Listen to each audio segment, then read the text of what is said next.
All right, you guys, what's up? Welcome back. Long Dark, we are in Timberwolf Mountain. Talked about a lot of things I had ideas for last episode, which was putting all my junk in here, which I did put some stuff in here. Here's my take on this. I looked up moose, and there's a lot of areas where there's moose. So, there is a moose satchel. Apparently, it's all the way over here in Hushed River Valley. The other place that we didn't search, we just looked in there. In order to get to Hushed River Valley, we need to go from Timberwolf Mountain to Pleasant Valley, all the way across Pleasant Valley, into Winding River, through the dam to Mystery Lake to Forlorn, Forlorn to Broken Railroad, Hushed River Valley. Now, all these areas have places for moose, and I have it up telling you the basic area. But remember all those rubs, those tree rubs? That's where they're at. So, well, here's my thinking. We know all this stuff is up here. We don't necessarily need to come back for it. It's cool to have all that loot, but we know it's here. We have our main places. We have our bleak thing, all that stuff. I just think it'd be cool. It's like an objective adventure going up here. It's a long way because these are the two really isolated areas that you have to go all the way to the middle and then all the way back out to that wing of the map. So, that being said, what do you guys think? I can't get your answer before I start. So, I have got 73 with just this food on me. So, 74, 75. Okay, so I'll take this food with me because I'm going to need food and water the whole way. We should be doing okay because we're killing the water. Oh, boy. Now, it said for here in Timberwolf Mountain, it says the wing near Crystal Lake. And then between the Mountaineering's hut, which is this one, and the landing gear. So where is the wing at Crystal Lake? Is this Crystal Lake? This is Crystal Lake. The landing gear is the one we saw over there when we first came in. So somewhere along here. And then there's supposed to be a wing.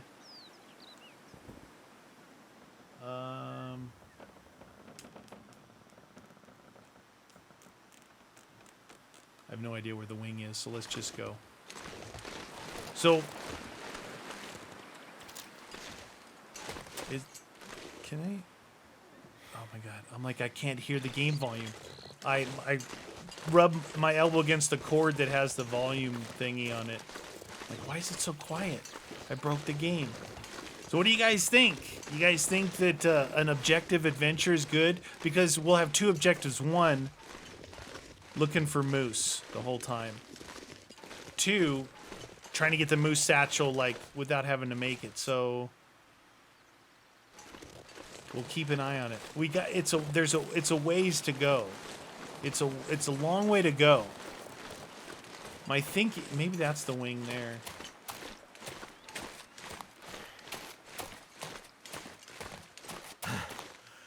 So between there and here. Yeah, that's a wing piece. That's a wing piece. Somewhere over there is the landing gear, I believe. Looking for tree rubs. Don't see any. So, what was I saying? Oh, we're going to hoof it the whole way, right? So, I know it's a long way to go. But in some episodes, we were able, when we were doing like just adventure traveling, we're actually able to get pretty far. You guys keep your eye out for a moose. So there's all these wing pieces. There's the landing gear. So that's the other thing said was, between the hut and the landing gear or by the wing. That doesn't make sense if the wings are in between as well.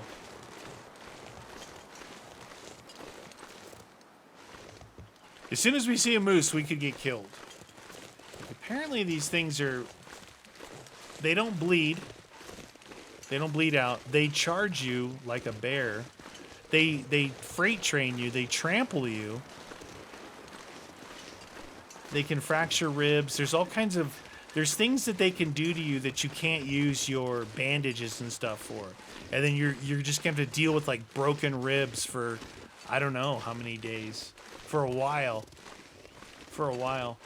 So, I mean, we can hunt bears and moose along the way. See if we can make it from, like, literally one side of the map to the other. I don't think there's a shorter way. I don't think that, like, transitioning from Mystery Lake to Mountain Town to Broken Railroad to there, I don't think so. I think the straight up, get back to Mystery Lake, go Forlorn, go Broken Railroad, and go up in there is the fastest. Well, not necessarily the fastest, but the most direct. Because some of it will also depend on if there's, like, a rope climb or something. If I have to do a rope climb and I'm encumbered, that could be a problem.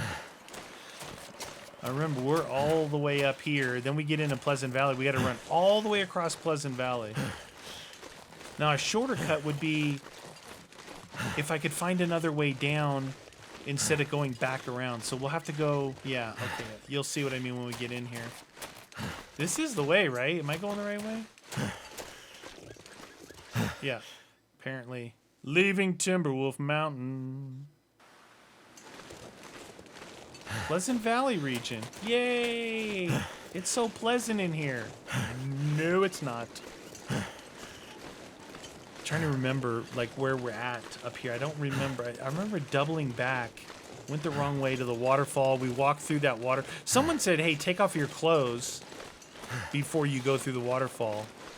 And, oh, we dropped down by the bunker. That's right. And your clothes won't get frozen. Makes sense. But what if you took off all your clothes, you went through that, and it insta-killed you? That would be crazy, right? You're like, oh, hypothermia done. I know it takes all your temperature gauge away, but what if it killed you? What if you tried that on day, like, 122? 122? Yeah, there's wood and a nice little, like, rock windbreaker. That'd be a nice little place to camp.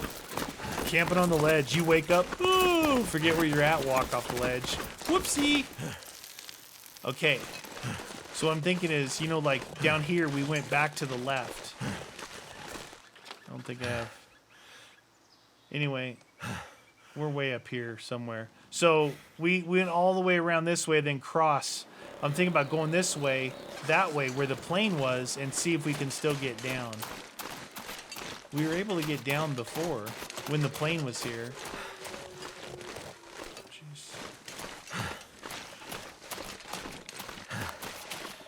Alright, so in Pleasant Valley, the moose are near the Pensive Pond. We know where that's at. It's our favorite fishing pond.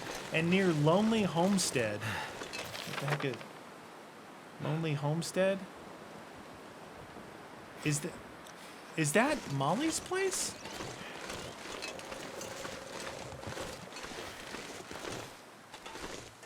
Is Lonely Homestead Molly's place? That would make sense. That one thing that we saw over there in story mode, that wasn't a moose, right? That was like some angelic white fur deer or something, right? Where I finally got to sleep in a snow shelter. You guys remember that? It was all the way that way. On the other side of the lake, over past Molly's ranch house thingy. Alright, here's the road. Here's the road. The plane crash used to be right here. This was the plane crash. Weren't there some cabins or something over here? I thought there was cabins and then there was a rope drop, maybe. Maybe not. Hopefully I don't have to double back. That would suck because this would definitely cut off a lot if I can make it down. We're on the edge of a cliff right here. This is definitely not the right way. Yeah, we gotta be all... Oh, shoot. Am I supposed to be down there? Where were those... Yeah, we gotta get all the way down there. There's gotta be a way down from over here, right?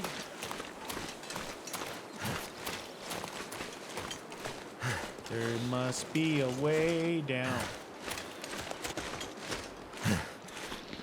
need more sprint. I need more sprint. When you're, that's when you want to take off your the things that degrade your sprint capabilities.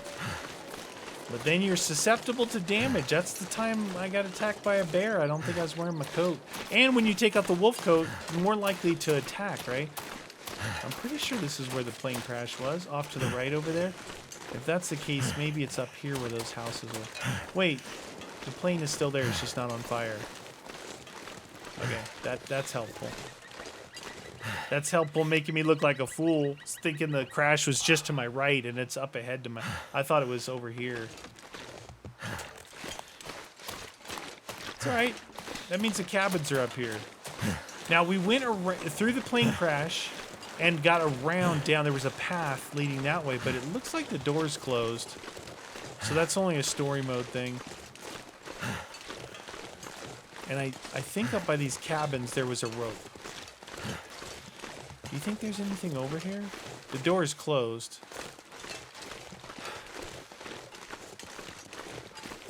I'm not here to loot right now. I'm here to find the moose satchel. I say here, a long way from here. It's a long way. Skeeter.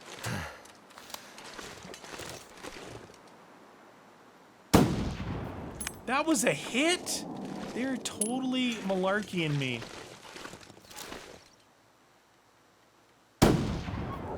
That is a total hit.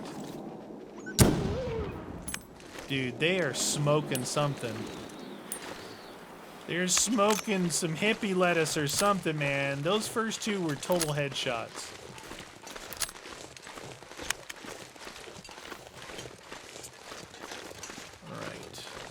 So the cabins are destroyed. This is the one I think we were able to go into the basement. There was a lot of loot here, too. Looks like the basement might still be open.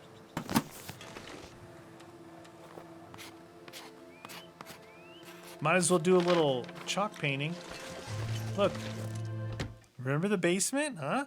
This would be a good place if you're, like, survival. I'd just stay down here forever. Wood crates, dog food for days, revolver cartridge. Hope I can still eat this. I didn't take that stuff. I don't know if I should. Regular simple tools, a knife, revolver ammo. I dumped all my revolver ammo back there just because I'm not carrying it. Socks. Where was that? Wasn't there a little stump remover? I thought there was like a, what book is it? Sewing primer? I could use this. I'll take it. I thought there was one of those little vents that I had to open in story mode. Oh no, it was a loose board, right? Loose board. Where was that? I thought there was a loose board somewhere. Is this it here?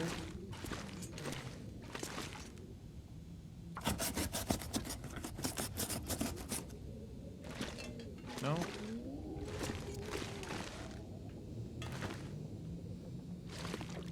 Maybe it's not. Maybe it's not in here.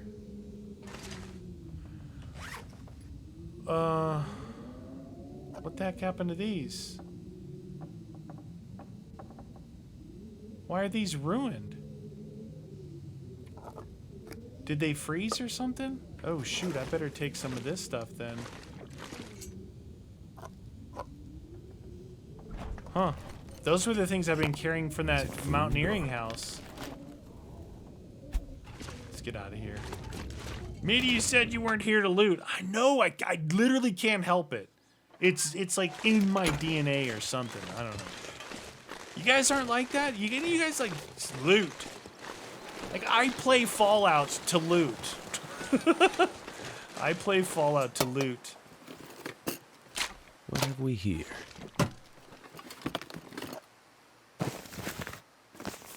Oh my god, there's a lot of food in that. I just encumbered myself. Some high quality tools. You guys said I should be carrying a pry bar with me. too heavy. Was there or was there not a way to get down up here? I thought there was.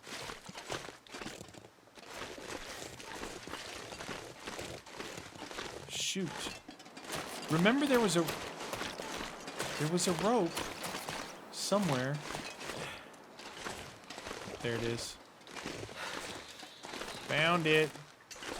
Now there's probably a way over there, but we're here. There's the barn, right? Can you see the barn? So there's the barn. That's center. The town is way over there. We would have had to come down way over there, cross this whole field, and get up over there. So this cuts off half the map doing it this way. The only problem is I'm encumbered by a lot with that food I just picked up.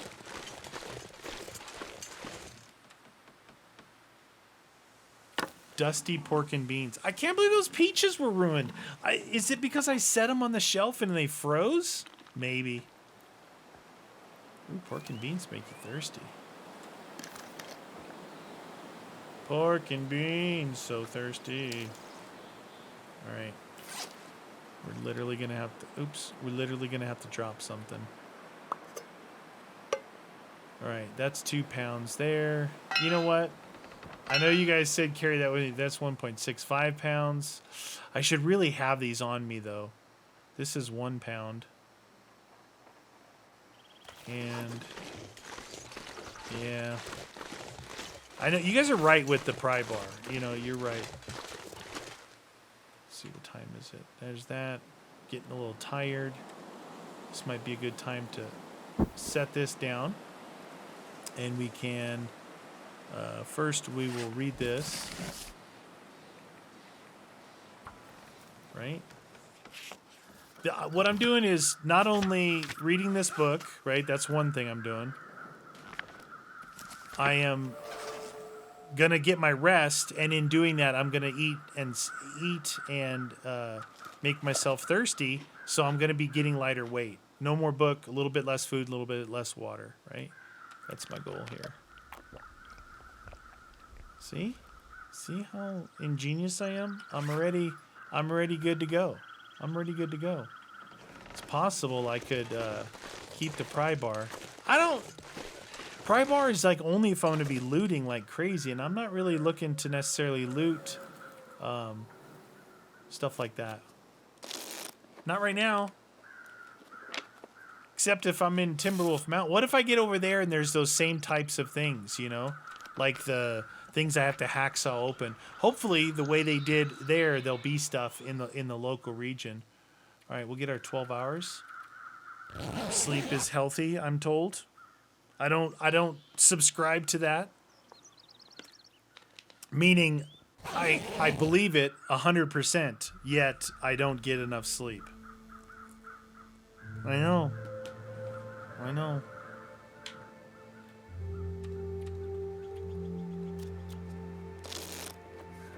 Thank goodness. Thank goodness. Made it through another night. I'm still really working on trying to get this dang water down, you guys. It's a little bit preposterous what I did there. So we're down to, I like roaming around half a gallon. So what I want to do is, what makes you thirsty? Dog food. I just dropped it. That's not what I meant to do. Eat it. Get that old dog food energy up, right?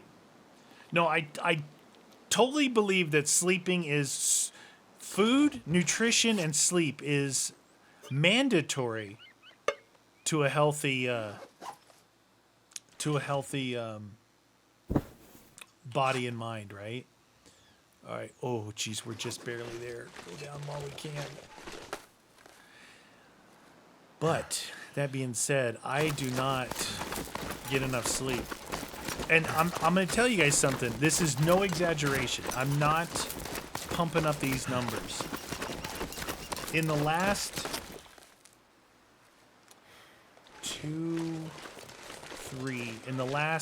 3 years, because a lot's gone on in the last 3 years of my life, between moving 3 different times, moving to a different state, moving 3 different times, for 2 years traveling back and forth between Arizona and California, then moving everything from California to here. Then once all that got here, then moving again to another area here. Did I just see something right there? Oh, it's a rabbit. All of that, plus the ups and downs of life, right, which we all have. The ups and downs of life and the ups and downs of your job, whatever that may be. Mine being, you guys know what mine is. All of that, with no exaggeration, over the past 3 years and 6 months, I average 5 hours a night. 5 hours. That's not healthy. And I think that my face, my eyes, my body tell that tale. Like, I don't feel super healthy. Like I used to feel. I don't feel strong. I don't feel super healthy. I get much easier for me to get low energy. Like I've never been that person, that low energy person. I'm definitely not the dude bouncing off the walls like a pogo stick. But I'm not like low energy. Like I'm always willing to go do something. Oh shoot. Did that start to crack? Alright, we're good. But I definitely been feeling that later. It's also you start to hit a wall of your age. No matter what you do. Well, not no matter what you do. If you eat right, get sleep, and work out, like get your body to get exhausted and recover and exhausted and recover, that's a healthy cycle. If you don't do that, man, you can like literally lose your energy. And those are the types of things that can change your life, like your outlook on life, right? They can be those things that add on to stress levels. What do I mean by that? You could start thinking, oh, I'm getting older, I'm losing energy, and then it starts like making you nervous or something, you know what I mean? When in actuality, you can actually, unless you have like some debilitating, disease or something that has always kind of been there. If you're just a normal person, you can change all that through healthy diet. And I don't mean just eating salads. I mean eating food that's good for your body. Like it's good for your system. It's the stuff that it wants to take in. Just like I always say, soda and all that. Oh dude, I love soda. I quit soda a long time ago because the body only really wants water. It only wants water. And anything else you put in besides water, you're actually poisoning yourself. And I'm not trying to get on a soapbox with this because, dude, I'm telling you guys, I drank soda like it was water. I would drink nothing but soda, Dr. Pepper, 7-Up, ginger ale, Coca-Cola, whatever, you name it. That was me. And I did it for a long time. And I stopped and I lost a bunch of weight. Then I started it again slowly, gained a bunch of weight, and then I stopped and lost a bunch of weight. So, I mean, the proof is there. It's not just out there, those scientists and people you don't know what the heck they're talking about. I can tell you from personal experience, it's 100% true. Plus, your body, the things we don't think about, we're like, oh yeah, soda's bad for me. No, putting sugar in your body's designed to create its own, right? It's designed, there's a fence here. It's designed to create its own. And if you start messing with that, that's when this diabetic stuff comes up, right? You've heard of that. If you don't have it, if you don't know about it, if you don't know someone with it, that's what happens. Sometimes you're born with it, and there's just nothing you can do. Your body just isn't able to create insulin, or it creates too much. There's a couple different ways. But you can also do it to yourself, which is, man, that's like slapping yourself across the face, right? It's a comfort thing. I usually guys like to talk. We're just walking. Might as well have some in-depth chat going on here. But it's a total slap in your face. It's that thing, you're like, you don't know how bad it is until it's almost too late, right? You're like, what do you mean by that? Well, let me give you an example. You ever gotten yourself in a really bad situation? like really bad. It doesn't matter if you believe in religion or whatever it is that you may confess your sins to or pray to or say, whoever that is, maybe it's that deer right there, and you say, hey, deer, if you get me out of this jam, I'll never do that again. I think a lot of you guys know what I'm talking about. Have you ever said to yourself, if I can get out of this, I'll never do that again, right?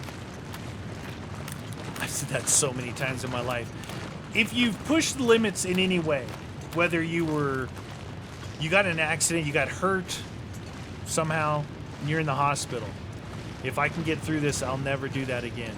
Maybe you had a scare with cancer or something, and you're like, I'll never smoke again if you get me out of this.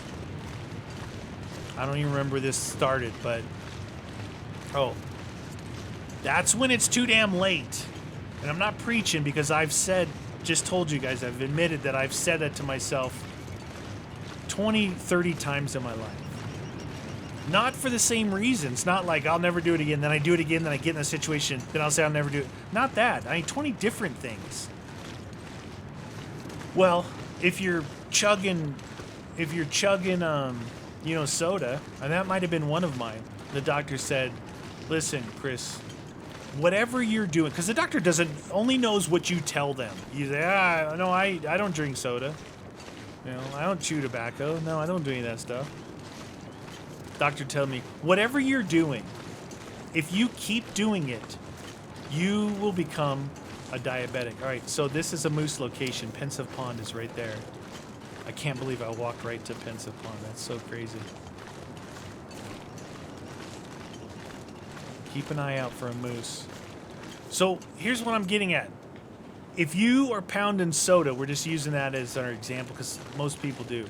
Maybe you're doing it for comfort. Maybe you're pounding energy drinks because, like, you think it's cool, you think you need it, whatever the reason. And then you have a heart arrhythmia because of the amount of caffeine or stimulants in those things. I may be speaking from experience. Nothing wrong with my heart at all. Strong as an ox. But for whatever I was drinking and eating at the time, I had like a palpitation during football practice. Thought I was having a damn heart attack, you guys. You know how scary that was? Said to myself, if this isn't bad, if it's just that, if it's just what my diet, I'll stop it. You get me out of this, I'll never do it again. Remember that? Yeah. Well, is it on that side of it or this side? It's this way more, right? We had to cross the little bridge. That's too late is what I'm getting at. This whole thing started by sleep, by healthiness, all that stuff. So if you, or whatever it is you're doing, I do a lot of stuff myself. I can make a list for myself. I'm not above that. But when you get to that point of saying, I'll never do it again, what if it doesn't work? What if that doesn't work? What if you go to the doctor for whatever reason, the doctor's like, I'm sorry, but this is what's wrong with you. Is that the cave right there?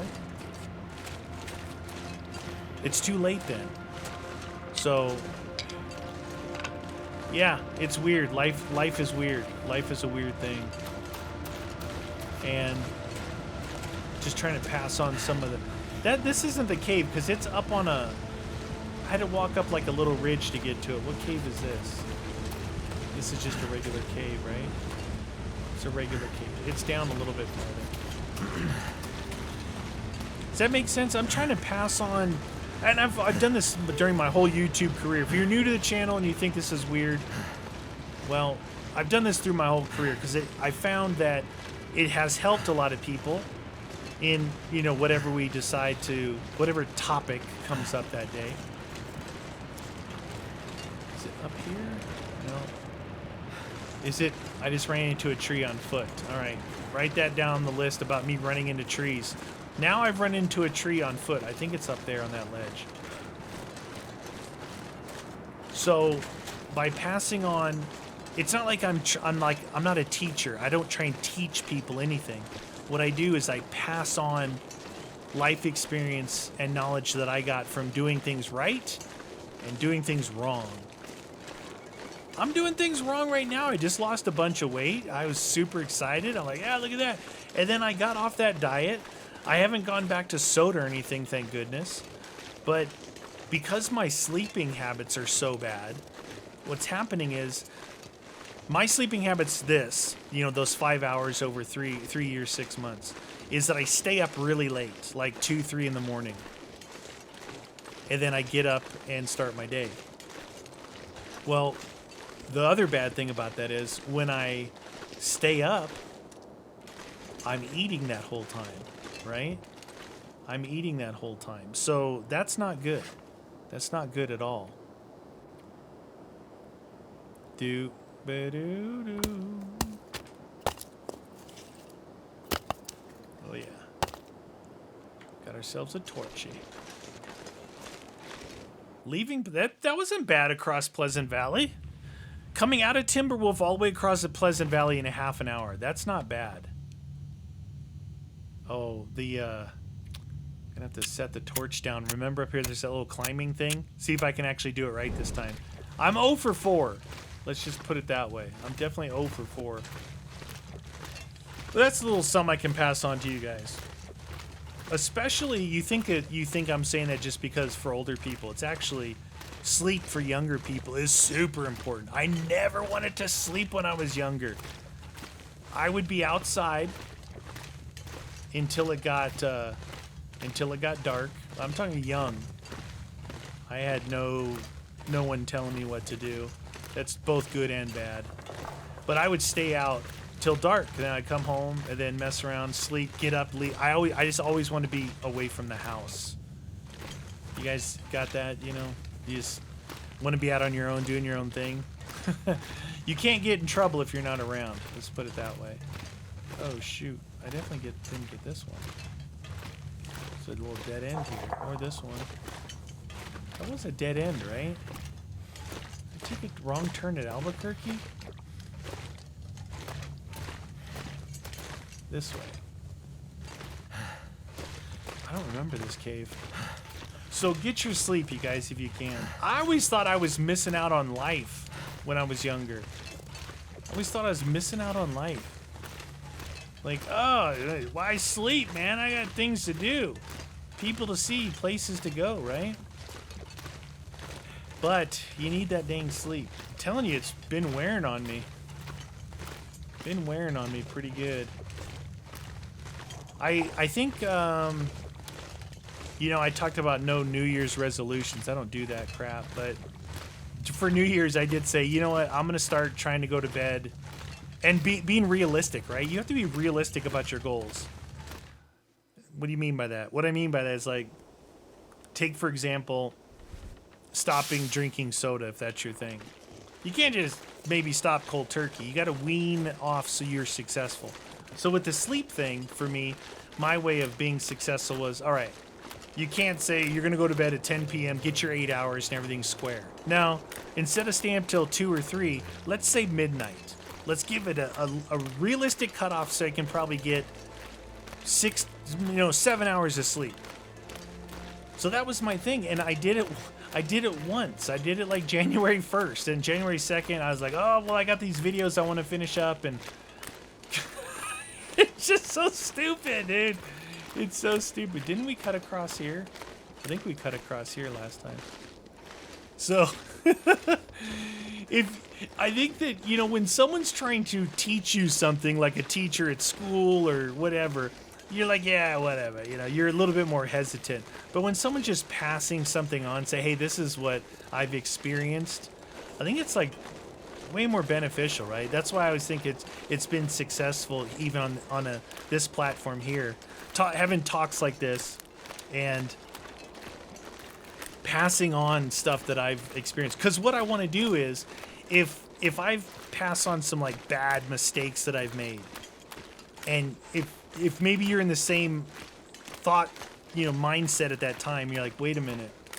So I'm thinking that same thing. He did this, and this was what happened. I'm going to avoid doing that. There's a lot of things that you do that go good and bad. You got to learn from both, good and bad. If you don't learn from it, then, you know, whatever, you're just a moron. Whoever it is, myself included. You learn from your mistakes, you grow from them, you're not going to make the same mistake. If you don't, you're just going to keep making the same mistake over and over again. But what's cool is, if I can pass it on, and instead of you having to even make the initial mistake, or bad decision, or whatever it may be, that's pretty cool, right?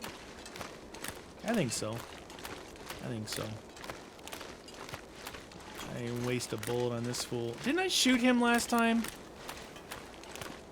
Yeah, I got a wolf coat on. Leave me alone. But I've had so many... I mean, a lot of YouTubers do, but, you know, it's got to be mostly... Sometimes it's just helpful making fun videos. It's like an escape, you know, something to laugh at. But I've always, through all my videos, have always tried to take that a step further when I get in that mood like today where I'm just talking about this stuff. And it's, so many people said it's been really helpful, you know. I haven't made a lot of, let me put it this way. I can count on one hand anything that I can say I actually regret doing, right? In my whole life. And that's something that I'm pretty proud of, because something that you do that you regret and you end up regretting forever, whatever it was, that's a pretty big thing. It might be something, and I'll give you an example. One example of a regret, and you might think it's like really, really bad stuff, but it's not all that. This is how I even break this down. One of my biggest regrets was, there was a time in my life where I was doing certain things. I was going to the desert, going off-road and doing all this stuff. And all my friends, all the people I did this stuff with, they you know, as they got older, they started buying motorhomes. Like I slept in the back of my pickup truck or in a tent in the dirt or in the sand. But I really like sleeping in the bed of my truck. No tent, just in the bed of my truck with like a little, like roll-up type mattress, right? Super comfortable. Cold, but super comfortable. So everyone started getting, not everyone, you know, a few people started getting motorhomes, and I'm like, oh, that would be pretty cool. And I'd been working my butt off. I was kind of in a place where I could not necessarily afford it, but, well, I guess afford it is the yeah, I could afford to get one. So I did. And I used it like maybe, let's try and be as honest as we can about this. Maybe 6 times. Yeah, maybe 6 times. And then I ended up keeping it for like 10 years. And finally, I was in such a position that I had to get rid of it, you know? How do you sell? This is one of those a motorhome like that you drive, not a camper on a truck, a motorhome. And I lost my ass on it, you know? I was fully upside down, because at that point, it was old enough to where all the new stuff was better and even cheaper than what I had. So I really took a bath on that. Took a bath on it, and because of all of that, because of getting it and not using it, and ultimately it kind of became like what would you call it? It became more of a reason for me not to go do all this stuff that I like doing, right? I didn't want to go because, like, I don't want to get the motorhome together and drive it. Then when I come back, you got to do all this. You got to pump off your poo, and there's just a lot of work. Instead of just throwing my bike in the back of the truck and going, you just go. So there was multiple things that it caused me to do, and it literally stopped me from going and doing all the stuff that I was doing because I felt that it was such a chore to do it, the setup. That plus the amount of money I bought it for, and then what I ended up selling it for. Yeah, it was a big deal. It was a big deal. All right. Wait a minute. We're on the forlorn side, aren't we? Ravine is the other way, I think. Oh, dude. Oh, please let. This is the. This is the Forlorn side, right? Oh, dude, we're gonna do good if it is. I don't remember if it is. All right, let's eat.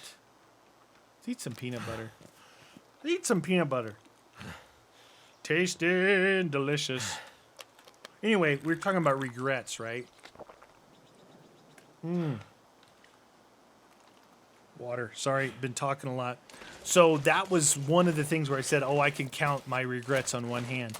That might be my biggest regret. From a financial point and from a life experience point, meaning I stopped doing the thing that I really love doing, right? Oh, no, it's the wrong way. All right, well, whatever. I thought I was cool.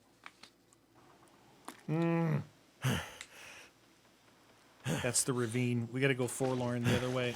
It's all right. I'm not even stopping by the cabin. So that's just one example. And you think, wow, that's a weird example. You thought maybe it was, you know, some people might have gotten married and then ended up getting a divorce, and they would consider that regretful that they got married in the first place, or that whatever happened to lead to the divorce was that. Nothing like that for me. When it comes to that stuff, I've been pretty disciplined when it comes to that. But that was one time that I broke my discipline, made a bad purchase, and it cost me. And the other thing was, all during the 10 years that I had it, every year I'm like, oh my God, I should get rid of that thing. Oh my God, I should get rid of that thing. Oh my God, I should get rid of that thing. And I kept telling myself that, and I didn't do it. And when I finally did it, that's when I was upside down, you know? So, yeah. Minimize your regrets by learning from other people. There's another thing I'd tell you, don't ever buy a boat. I never bought a boat. That was the one thing that I learned from a friend, because we always used to go to, you know, wherever you're from, you might have a place that everyone goes to and they call it the lake or the river. Well, for people in Southern California, if you say you're going to the river, you mean you're going to the Colorado River, which is, it runs on the border between, well, where we go, you know, between Arizona and California. And then, you know, it goes from Lake Powell to Lake Mead, Hoover Dam, through, like Boulder, through Needles, all the way down to Lake Havasu, and then on down into Blythe. So the lake would be Lake Havasu, and the river would be the Colorado River. Anywhere on there, that whole stretch. So we always did that. So summer times we did the river and the lake. Winter times we did the sand dunes at Glamis. And this was what I bought the motorhome for, was the sand dunes. The other thing is, with the motorhome, it totally limited where I could go. With a truck, like a four-wheel, well, I only had two-wheel drive trucks until I got older, but my truck, I could drive out into the sand and just, hey, here's my camping spot. Well, with a motorhome, you had to stay on paved stuff. You couldn't get off in anything. You get that thing stuck, it's going to cost you, man, I don't even want to think, $5,000 to get it out, maybe. Plus, they're all made out of like fiberglass, so there's nothing to hook onto. So, doing that in the summers, you know, we always went out there, and my friends, their family might have a boat, but we never did, because, you know, we were fairly young. Then when we got out of school and got jobs and was doing that, one of my friends goes, you know, he loved the river, but he didn't have a place out there. This is the weird thing. It's like, I used to make the joke back in the day, a lot of people probably won't understand. Back in the day, a cell phone or a smartphone used to be called a car phone. It was called a car phone originally. Why? Because the thing was so damn big and you needed so much power to run it, it had to be hooked up to your car, or it was mounted in your car. So I always would carry that joke forward, saying, man, that guy's got a car phone and he doesn't have a car. I know, bad joke. But it's the same thing with this in theory. If you don't have a place, like I would have said, it would have been way better to get a place. Like out there at the river, it was mostly trailers, right? Because it was temporary, kind of in the middle of nowhere. It wasn't a house. It would be like a trailer.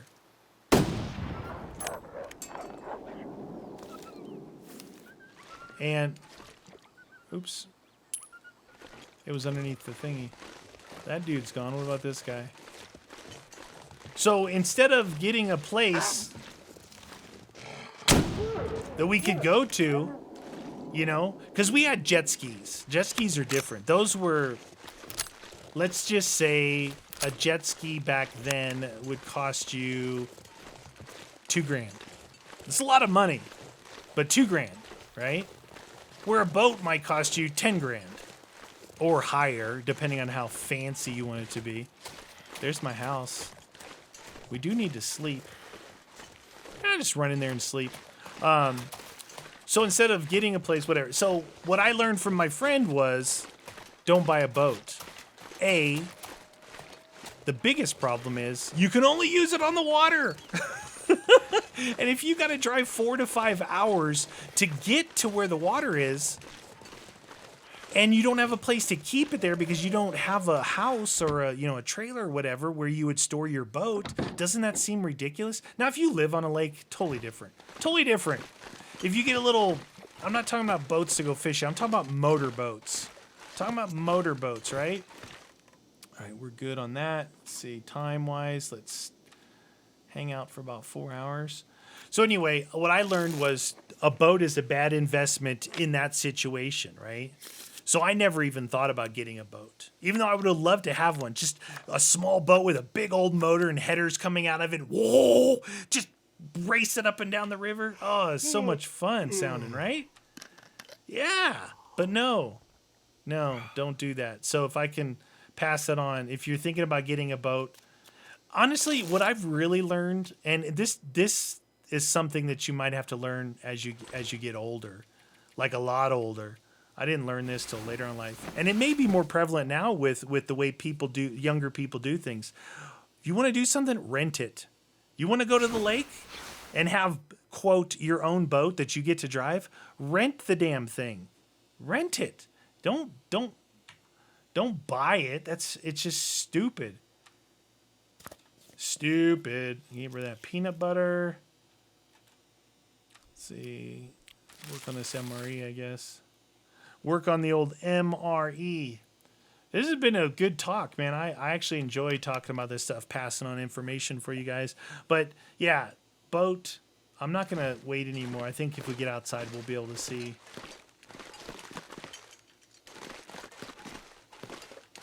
If I can find the door.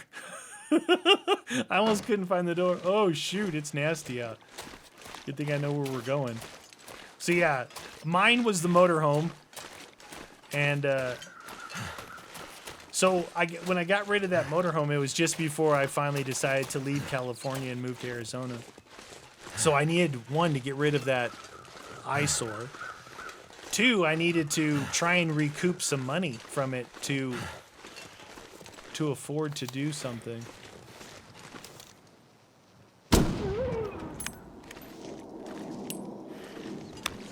$100 rounds even. Watch. Click.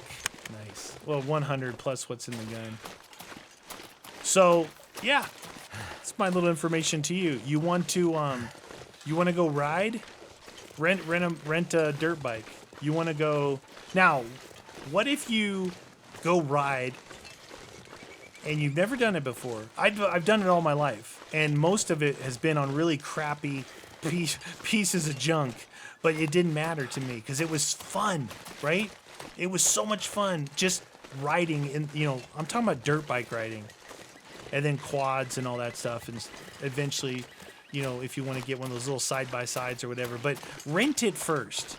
Go out. You might hate it. You might like it, but go, this is cool, but I only want to do this maybe once or twice a year. Don't buy anything. Don't buy anything. It's a mindset that you have to kind of get in your head. And I fight it all the time still to this day, but renting something, and then that way you kind of see, you get to see. And you might say, well, renting is pretty expensive. Yeah, but it's way, way less than buying something and then being stuck with it, right? Because no matter what, once you buy something, whatever you bought it for, you're not going to get that money back. So don't think of it as an investment. It's a loss. So it's supposed to be fun regardless, right? So that's one thing. Forlorn Muskeg. So look at this, you guys. We actually made it from Timberwolf Mountain all the way across Pleasant Valley, through Winding River, all the way through Mystery Lake, and now we're in Forlorn. We're over halfway already. That's not too bad. And what I'll do is, I'll get up to like the whatever, maybe the hunting lodge or something, and then we'll come back whenever this episode ends. I'll continue on, hopefully not getting killed. This is a little bit dangerous. Hold on. That really didn't help. The amount of wolves and bears here, this is dangerous. I can't see 40 yards out. Yeah. Anyway, I hope some of that stuff was either informative, interesting, or helpful. Sometimes I get off on these weird talks. I really wanted to get over here, and I think that without an interesting conversation, it would have been kind of boring because I'm not really doing anything in the game, not necessarily. So just take advantage of the situation, pass on some information. Yeah, I'm really thankful though, having a very small amount of regrets. That's one thing. I think that you can whatever, pat yourself on the back, congratulate yourself, saying that yeah, you live by some sort of code, some sort of discipline that has allowed you to, on the higher end, on the high percentage end, make good decisions, right? And that's really something I've always prided myself on, is just trying to make the right decision.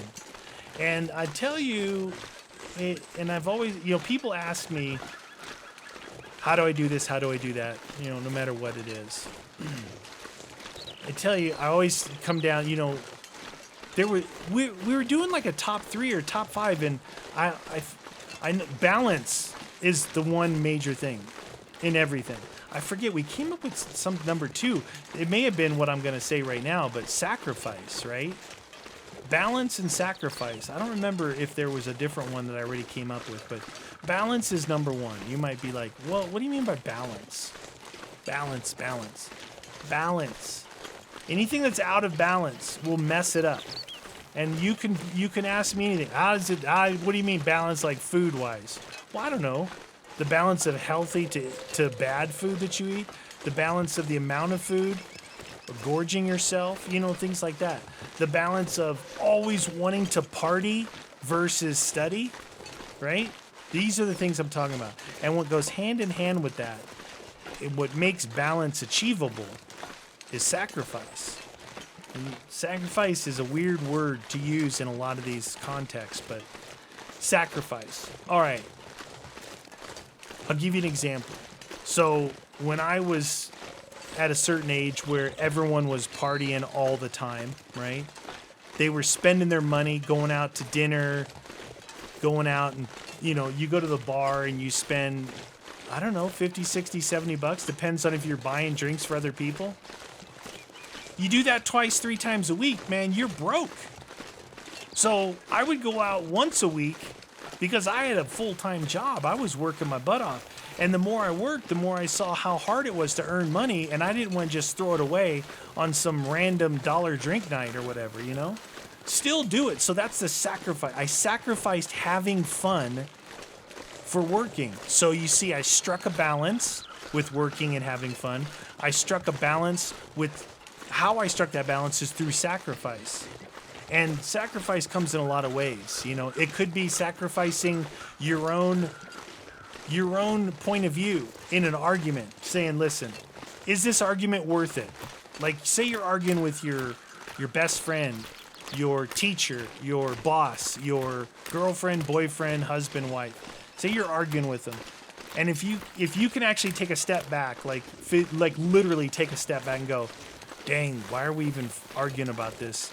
My point, her point, his point, it doesn't even matter, right? Yet as human beings, well, speaking for myself, I want to win at everything. That's a blessing and a curse. I'm very competitive, but I'm also I also am not a sore loser, right? I'm not a sore loser, but I want to win at everything I do. It's no matter what it is. very competitive. And it's a good thing and it's a bad thing.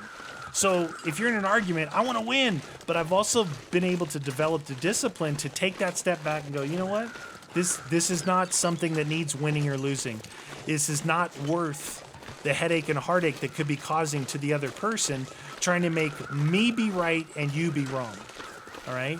So that is another thing about balance and sacrifice. You're sacrificing your point of view for the bigger picture, right? I know it seems so simple, but it actually goes pretty deep. It goes pretty deep, this stuff. And I love that. I love like evaluating and researching and studying and figuring this stuff out, going, whoa, I've been doing that, not even realizing it, you know? And then you can actually kind of put it in terms like a hard copy for yourself. It's really cool. Recently in the last few years, I know like writing books is kind of weird. I don't know if people actually read or they just do audiobooks, but I've never been the person. I don't really like reading. It just doesn't do anything for me. But in the same sense, that's not true because I love researching, right? So sitting down with a book is not my thing, but researching stuff is totally my thing. I love that. So I started thinking, wow, could I actually write a book? Like, I've listened to some audiobooks and, you know, they've been giving me some really enlightening, kind of eye-opening things. And like, could I write a book? A couple different ideas came up. One was this whole conversation we've had for the last 45 minutes, right? Something like that, where who knows what it would be. It wouldn't be a self-help book. It would be like one of those 101 jokes for the toilet, right? But it would be, hey, this is what happened to me. And then at the end of the story, it would be like, here's the lesson to be learned from this, right? So in a way, it could be self-help, but it would be a totally different format. So that was one idea. And then my other idea was, just recently, I wanted to write a fiction, air quote, fiction. And I wanted to, man, if I give out my premise, so all you great writers out there are going to take my idea.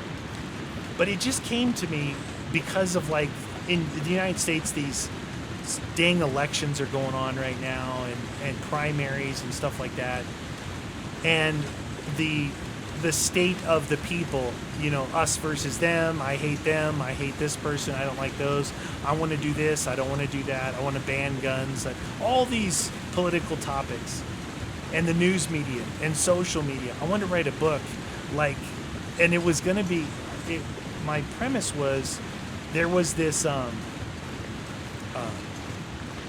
this land or whatever, right? There was this country. There was this place called, and you'd have to make up a name. But in reality, it's a fiction. But it's, what do they call that when it's a fiction? Like Orwell's 1980, George Orwell's 1984 or whatever. You know, those things where it's kind of like a fiction, but you know it's like an apocalyptic thing, an adventure, whatever. So it was going to be, there was this land called, you know, whatever good play on words you could do for, like, the United States, right? So obviously I'd be talking about the U.S. And then I would talk about, like, political topics and kind of, in a way, poke fun at this side and that side. But basically it's a narrative that, in a fictional way, would open your eyes to just how stupid we're all being when it comes to politics and all this. And, like, some people will listen to a certain person or a certain group of people and buy into that whole sheep mentality and stop thinking for themselves. See, if you're a person that thinks for yourself and you have, like, reasons and ideals that back your beliefs, that's so cool. That's so interesting. But if you just regurgitate what someone else says, and then I ask you, well, why exactly do you feel this way? And you just like, because, right? You get what I'm going? It's an ideology based off being a sheeple.